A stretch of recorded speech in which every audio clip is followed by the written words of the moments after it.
मैं शाला खान, आप देखिए वन एंड ओनली लाया पाकिस्तानी रिएक्शन। ऑपरेशन सिंदूर 2.0 का आगाज 23 जुलाई से हो रहा है। जी बिल्कुल, जो मैं कह रही हूँ उसको जरा गौर से सुने। बड़ी इंपॉर्टेंट खबर आपके साथ ब्रेक कर रहे हैं कि इंडिया जो है 23, 24 और 25 जुलाई 3 दिन को राजस्थान के बॉर्डर के ऊपर अपनी जो है एयर ड्रिलिंग करेगा और अपने जो है एयरफोर्स के जंगी जहाजों को पाकिस्तानी बॉर्डर पे उड़ाएगा। 15 दिन पहले पाकिस्तानी आर्मी की जानिब से पाकिस्तान की जो एयर बेस है उनको बंद करने का ऐलान किया गया था और ये जो डेट पाकिस्तानी आर्मी की जानिब से अनाउंस की गई थी ये थी 22 और 23 जुलाई को, और साथ साथ पाकिस्तान की नेवी को भी इंगेज किया जाएगा। एक दफा फिर से पाकिस्तान और इंडिया के बॉर्डर के ऊपर हमें जंगी जहाजों की गूंज सुनाई दे रही है, फिर से जंग जैसी थरथराहट सी सुनाई दे रही है। आखिर क्या होने जा रहा है फिर से दो कंट्रीज के बीच? ये बिल्कुल वही सूरत हाल है जो हम जुलाई में देख रहे थे। ये बिल्कुल वैसे ही शो है जो हम जुलाई में करते थे। क्या इंडिया दोबारा से पलटेगा वार के लिए? क्या पाकिस्तान तैयारी कर रहा है इंडिया को रोकने की?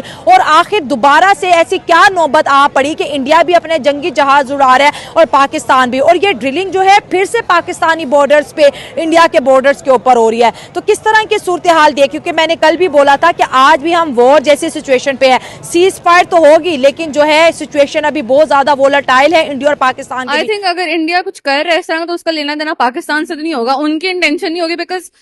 वो पाकिस्तान की तरह पैरानॉइड नहीं है। मतलब Pakistan is always in a competition with them, लेकिन आई थिंक इंडिया खुद से प्रोग्रेस करे और ऑब्वियसली वो चांद पे पहुंच चुके हैं और हम कहाँ हैं अभी वहीं के वहीं। अच्छा, आप कह रहे हो कि हम लोग सोचते हैं कि हमारा उनके साथ कंपटीशन है मगर वो हमें किसी खाते में नहीं लेते, आप ये कह रहे हो? मतलब वो नियरली एक सुपर पावर बनने के करीब है और हम कहाँ पर हैं। आई डोंट थिंक वो हमसे अब कंपेयर करते होंगे खुद को, बनता भी नहीं है। अच्छा, तो लेकिन हम तो कहते हैं कि अफगानिस्तान के अंदर जितनी फंडिंग या जितनी एड इंडिया पहुंचा रहा है वो सब अगेंस्ट पाकिस्तान उनको करने के लिए पहुंचा रहा है। हम एज अ नेशन हम यही सोचते हैं कि हर जगह हर चीज हमारे अगेंस्ट हो रही है और हर बंदा हमारे अगेंस्ट प्लान कर रहा है, लेकिन जरूरी नहीं है। ऑब्वियसली हर कंट्री यूं करेगी हमारे अगेंस्ट। मुझे नहीं लगता कि कोई कंट्री में खाते में लाती है। Being a citizen of this country मैं कहूँगा कि हम हाईली इंडोर्स करते हैं अपने आर्मी के स्टेप को, बिकॉज जब आप ना एक बहुत ज़्यादा वॉलेटाइल टेरिटरी में रहते हैं एक हॉस्टाइल नेबर के साथ जैसा कि इंडिया है ना, तो you need to do such deterrent acts, ठीक है, और ये एक डेटरेंट एक्ट है। और जैसे कि साथ ही इंडिया का ही एक नोटिस जारी हो जाता है और इस तरह के ऑफिशियल नोटिफिकेशन आने शुरू हो जाते हैं, तो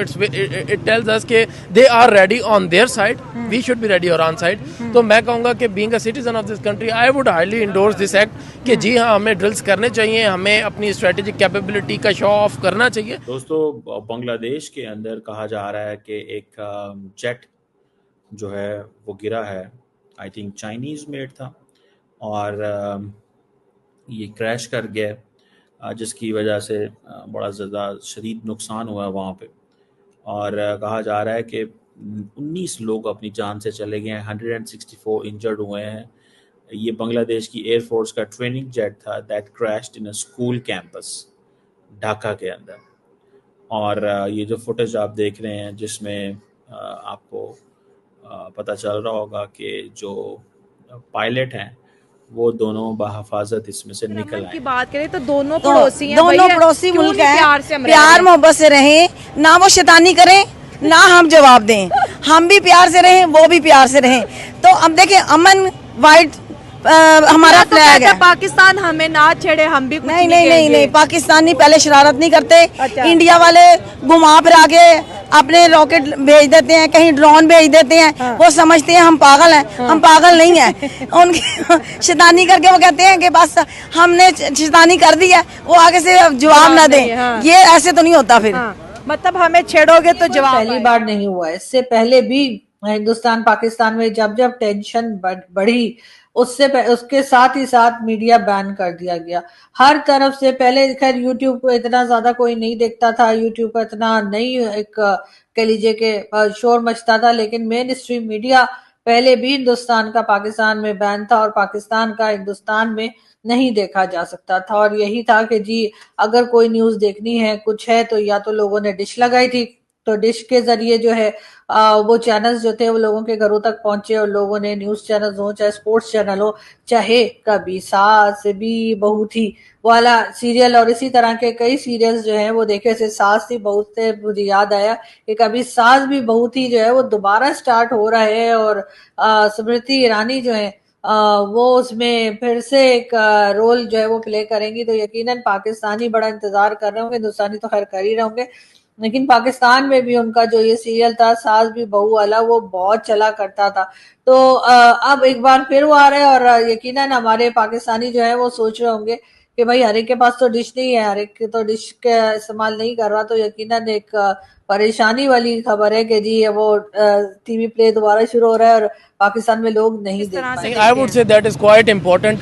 बिफोर दैट कॉन्फ्लिक्ट हम सबको लगता था जी हम दोनों साइड के लोग बड़े पढ़े लिखे हैं ऐसी कोई जंग हुई तो हम दोनों जो है बड़े प्रैग्मेटिक वे से चलेंगे बट ऐसा नहीं हुआ at the end of the day propagandization won ठीक है this is a tool of World War 2 ये it's not a simple thing वहां के लोगों ने भी मीम्स बनाए हमारे लोगों ने भी मीम्स बनाए वहां के लोग भी गुस्से में थे यहाँ के लोग भी गुस्से में थे हमने फिर ये नहीं सोचा कि वहां कितने पढ़ाई लिखे हैं हम भी पढ़े लिखे हैं जब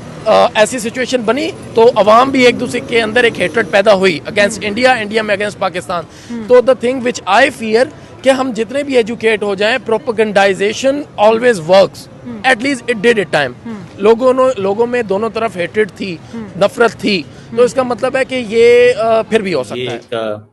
वो जिसे कहते हैं ना एक ट्रेनिंग कैंप जो ट्रेनिंग जो जहाज है उसका ऐसे क्रैश होना और वो भी रेजिडेंशियल बिल्डिंग के अंदर अब हमारे दोस्त जो हैं भारत के अंदर वो कह रहे हैं कि पायन है जड़ा ना चीनी जहाज़ ने तो ये नाकाम हो गए हैं चाइनीज़ जहाज़ों का कोई फ्यूचर नहीं है ज़ाहिर बात है हो सकता है चाइनीज़ जहाज़ ही होगा लेकिन सवाल फिर ये आखिर में आता है कि जो वो जैसे कहते हैं ना कल को कोई पता नहीं किसके साथ क्या हो जाना है लेकिन ये चीज़ तो रह जाएगी अब लोगों के दिमागों में और ये मिलिट्री ट्रेनिंग था मतलब ये नहीं है कि ऐसे है बांग्लादेश की जो एयरफोर्स है मेरा नहीं ख्याल उन्होंने कभी ज़िंदगी में कोई लड़ाई लड़ी कह रहे हैं कि बॉर्डर पे एक एयर शो हो रहा है अगली दफा आप क्या लाओगे और हमारे पास क्या होगा क्योंकि मैम आपने as a citizen of Pakistan और एज अ एक एडवोकेट मैं तो यही समझता हूँ कि जहाँ तक मैंने थोड़ा बहुत इंडिया पाकिस्तान हिस्ट्री पढ़ी और जो जितनी भी ऑलरेडी पास्ट में जंगें हो चुकी उसमें जो कुछ भी मैंने देखा सुना उसमें इंडिया ही हमेशा जो है वो मतलब भागा है तो इस दफ़ा भी यही है इंडिया की जो हिस्ट्री है वो कह रहे हमने 4 जंगें जीती हैं तो मैम अभी आप ये बता दें और 5 ही भी वो कह रहे हैं हमने ही जीती है मैं कह रहा हूँ पहली 4 को छोड़ दें अगर आप ये समझ लें ये बात सच है कि 5वीं भी उन्होंने जीती है